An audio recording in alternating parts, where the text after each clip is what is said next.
ఓం నమ శివాయ. ప్రస్తుతం కొంతమంది అబద్ధాలు చెప్తూ ఉంటారు.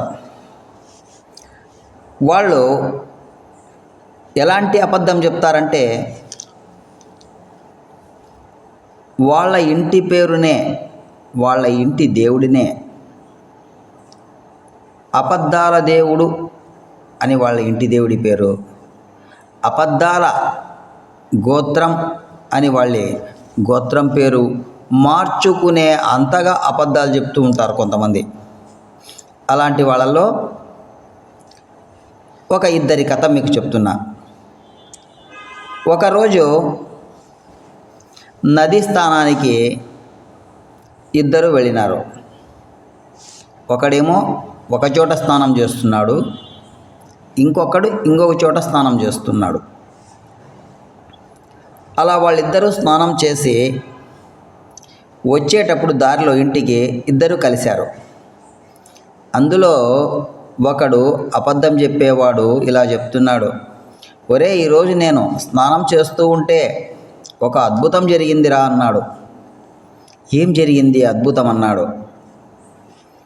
ఈరోజు పోయిన సంవత్సరం ఇలా కార్తీక మాసంలోనే నీళ్ళలో స్నానం చేయడానికి పోయాను. అప్పుడు ఈ నదిలో నా వాచ్ పడిపోయిండే.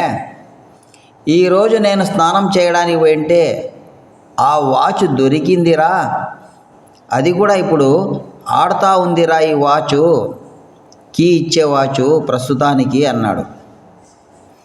అబ్బా, చాలా అద్భుతమే అన్నాడు. మరి రెండో వాడు చెప్తున్నాడు, ఈరోజు నాకు కూడా చాలా అద్భుతం రా అన్నాడు. అద్భుతం జరిగింది నదిలో స్నానం చేస్తుంటే అన్నాడు. ఏం జరిగింది అని అడిగాడు మొదటివాడు. పోయిన సంవత్సరం ఇదే కార్తీక మాసంలో నదీ స్నానానికి నా కొడుకుని పిలిచకపోయాను. నా కొడుకుని వీపు మీద ఎక్కించుకుని నీళ్ళలో దిగి స్నానం చేస్తూ ఉంటే వాడు నీళ్ళలో జారిపోయాడు. ఎంత ఎదిగినా దొరకలేదు, ఈరోజు దొరికినాడు అన్నాడు. నీ కొడుకు నీళ్ళల్లో మునిగి ఈ సంవత్సరం దొరికినాడా?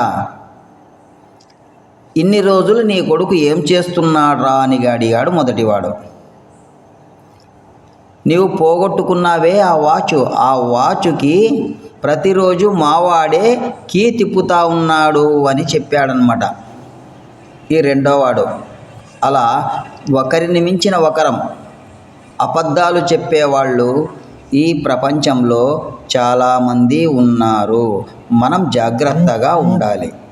ఓం నమ శివాయ.